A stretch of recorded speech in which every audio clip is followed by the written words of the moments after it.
Esse homem foi abduzido e levado para uma cidade misteriosa, sem céu. Olá, pessoal! Hoje vocês vão conhecer um dos casos de abdução mais intrigantes e misteriosos já registrados no Brasil. Um relato real que, até hoje, permanece envolto em mistérios e questionamentos sem resposta.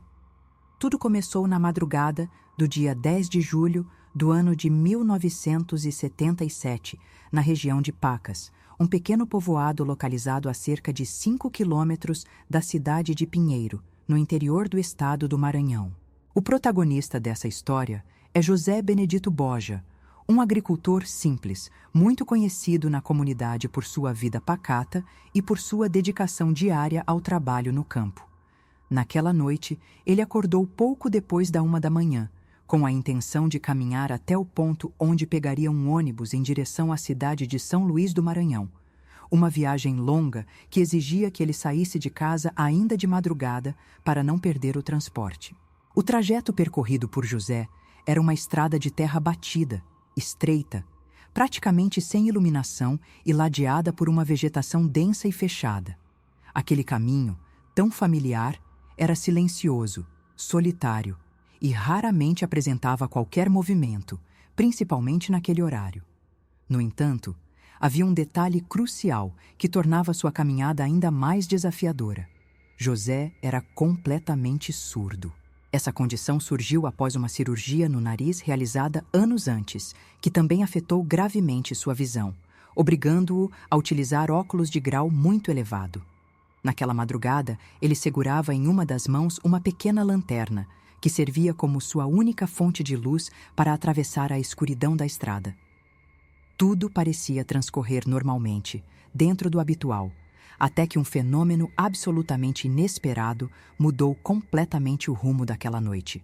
De forma repentina, uma luz muito intensa, de coloração azul esverdeada, surgiu no céu.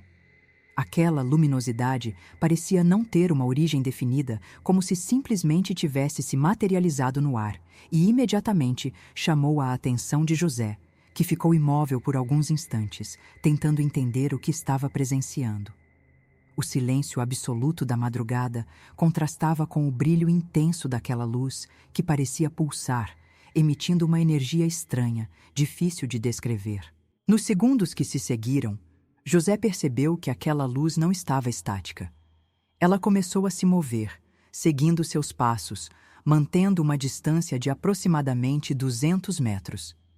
Inicialmente, ele tentou ignorar e continuar seu caminho, mas rapidamente percebeu que, quanto mais ele caminhava, mais a luz se aproximava. Até que, de maneira súbita e sem qualquer som, ela desceu, pairando a poucos metros do solo, bem acima de alguns arbustos que margeavam a estrada. Foi nesse momento que ele percebeu que aquilo não era apenas uma luz, mas sim um objeto voador de grandes proporções. Observando com mais atenção, José pôde ver que aquele objeto tinha cerca de 15 metros de comprimento e um formato incomum, bastante semelhante à letra V. Sua estrutura metálica refletia a pouca luz ambiente, enquanto na parte inferior do objeto havia um feixe de luz laranja extremamente forte, que iluminava intensamente o chão, a vegetação e até a poeira da estrada. O cenário parecia retirado de um filme de ficção científica, mas para José, aquilo era absolutamente real e aterrorizante. Movido por uma mistura de medo e curiosidade, ele decidiu apontar sua pequena lanterna diretamente para aquele objeto desconhecido, na tentativa de entender melhor o que estava diante de seus olhos. Porém, assim que fez isso, foi imediatamente atingido por um feixe de luz de intensidade avassaladora, que partiu diretamente da nave. No exato momento em que a luz o envolveu, José sentiu seu corpo inteiro sendo tomado por uma descarga elétrica fortíssima, como se estivesse recebendo um choque capaz de atravessar cada músculo e osso de seu corpo. Sem qualquer chance de reação, seu corpo ficou completamente paralisado, como se tivesse perdido instantaneamente todo o controle sobre seus movimentos. A força do impacto foi tamanha que ele desabou no chão, apagando por completo, inconsciente, sem saber o que estava prestes a acontecer.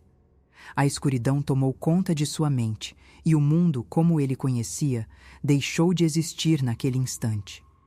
Quando José recuperou a consciência, o que viu à sua volta era tão surreal que, por alguns instantes, ele sequer conseguia compreender se ainda estava na Terra ou se tudo aquilo era algum tipo de sonho vívido.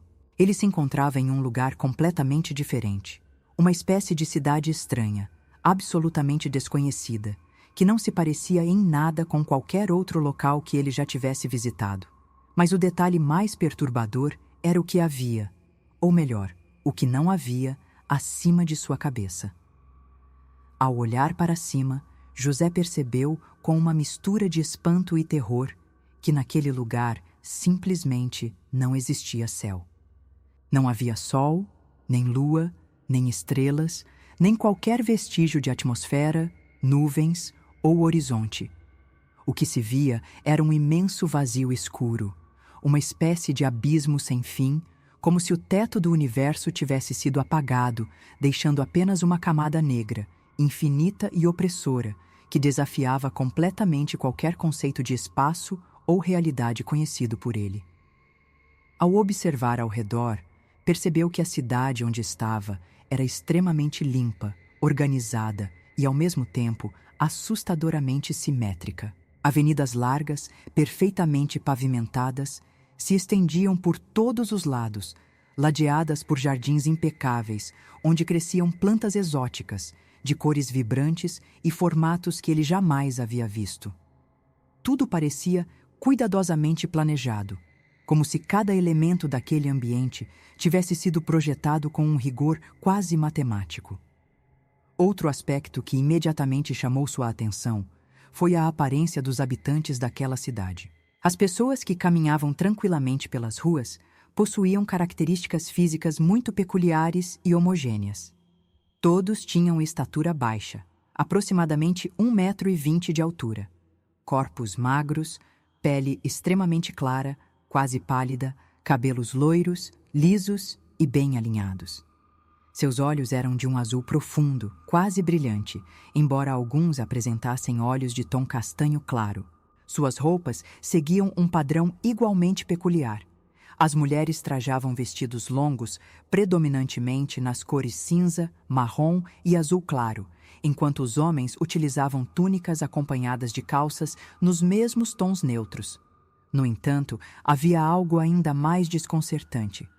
Apesar de claramente ver aquelas pessoas interagindo entre si, andando, gesticulando e até mesmo conversando, José não conseguia ouvir absolutamente nada. Era como se todo aquele ambiente estivesse imerso em um silêncio absoluto, opressor e antinatural. Seus olhos viam os movimentos dos lábios, os gestos, os sorrisos e expressões, mas seus ouvidos não captavam nenhum som, nem vozes, nem passos, nem vento, nem qualquer outro ruído ambiente. Em meio a esse cenário de completo desconcerto, um dos homens daquele lugar se aproximou de José. Sem emitir som algum, limitou-se a utilizar gestos muito claros, convidando-o a acompanhá-lo.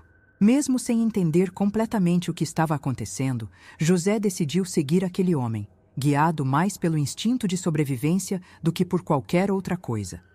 Eles caminharam por algumas quadras, atravessando ruas que, embora estranhas, pareciam seguras e tranquilas. Logo, chegaram a um edifício de aparência diferente dos demais, que parecia funcionar como algum tipo de centro de reunião ou administração. Assim que entrou no local, José foi conduzido até uma sala espaçosa, cujas paredes eram completamente lisas, de cor branca, sem janelas e com uma iluminação suave que parecia não ter uma fonte visível, como se a luz simplesmente emanasse do próprio ambiente. Dentro dessa sala, havia cerca de 20 pessoas sentadas em bancos que formavam um círculo perfeito ao redor do espaço central. No centro do círculo encontrava-se uma espécie de sofá, claramente destinado a ele. Sem entender se aquilo era uma ordem ou apenas um convite, José se sentou, sentindo-se ao mesmo tempo observado e analisado, mas sem qualquer sinal de hostilidade por parte dos presentes. O ambiente era tão silencioso que o próprio silêncio parecia ter um peso físico, algo quase palpável, capaz de gerar uma sensação de desconforto extremo, como se o tempo e o espaço ali funcionassem sob regras completamente diferentes daquelas que conhecemos. Por alguns minutos, ele permaneceu sentado, apenas observando o ambiente, as pessoas e toda aquela situação surreal.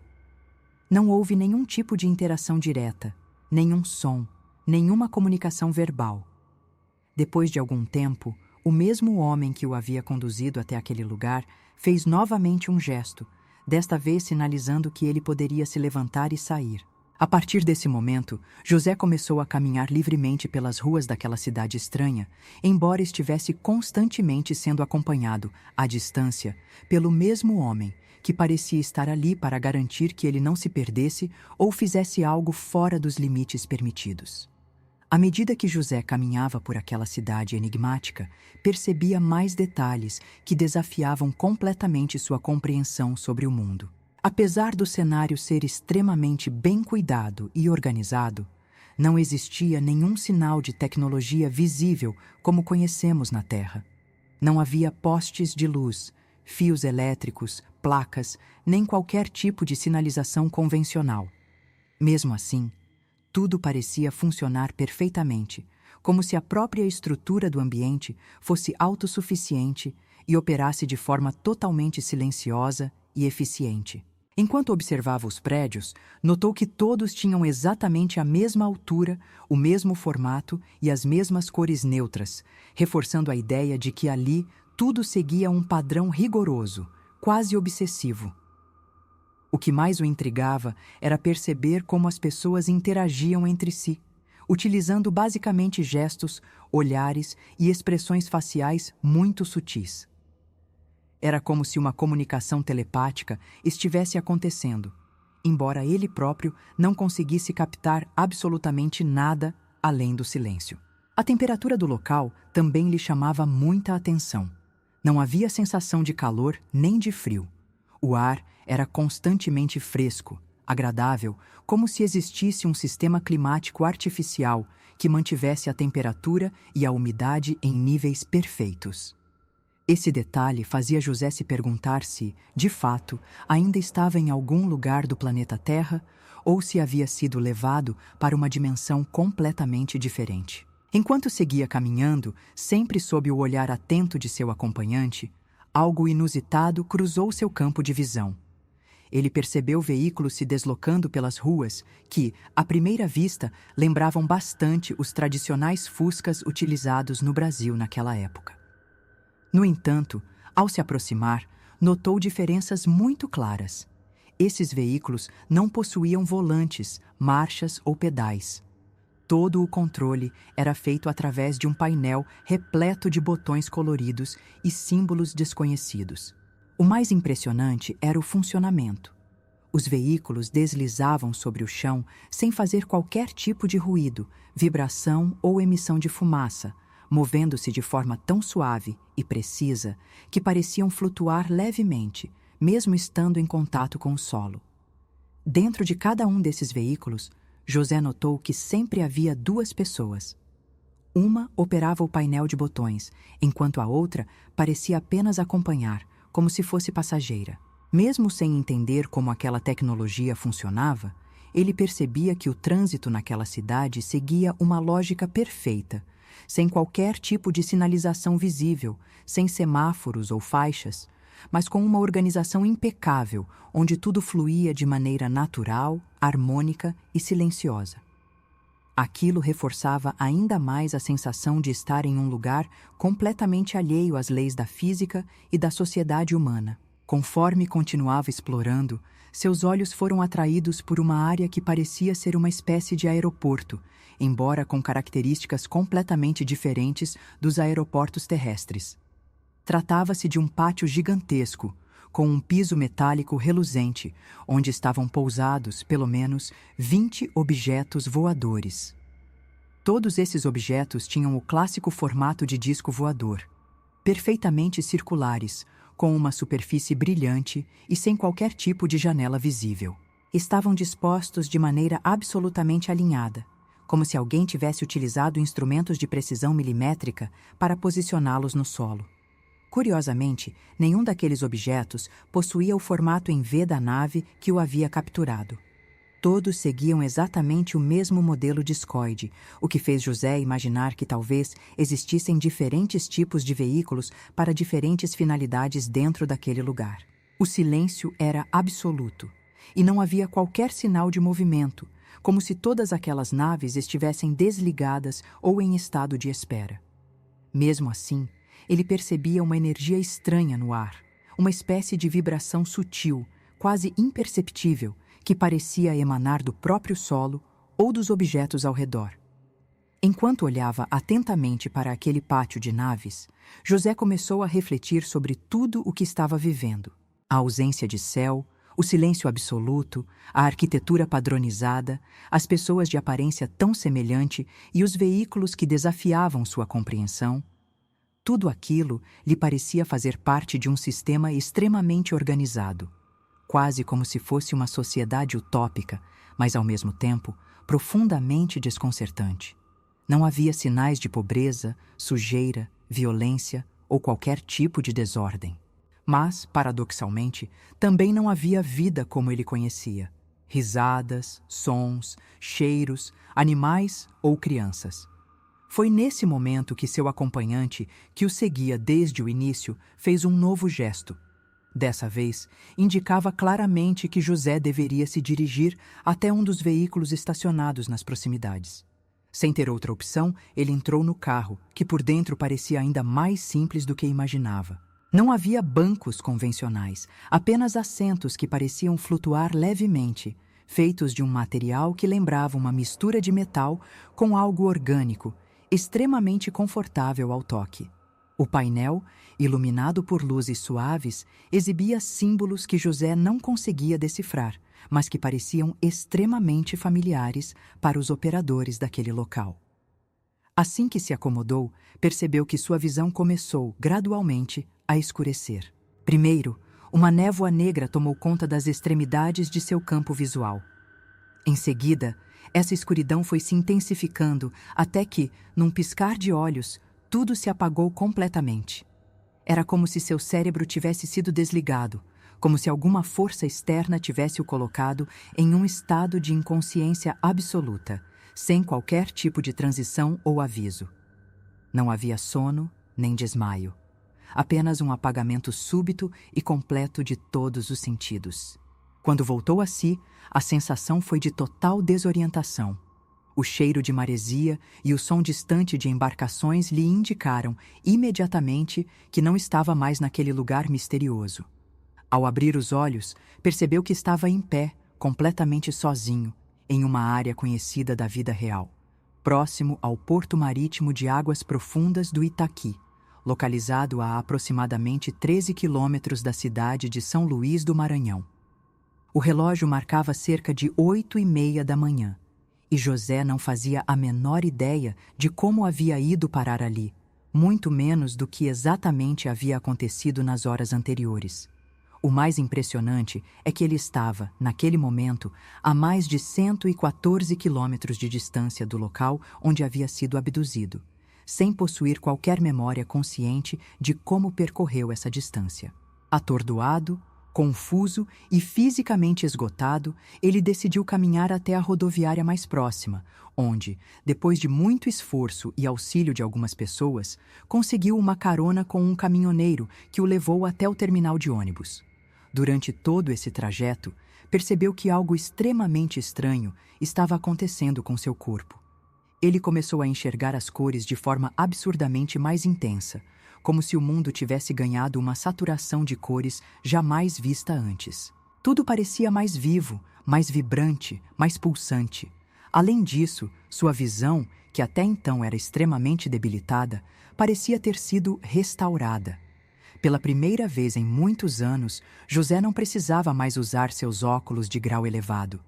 E para sua total surpresa, sua audição, que era completamente nula, havia retornado parcialmente, permitindo-lhe ouvir sons leves, distantes, como se um canal de comunicação tivesse sido reaberto após anos de silêncio absoluto.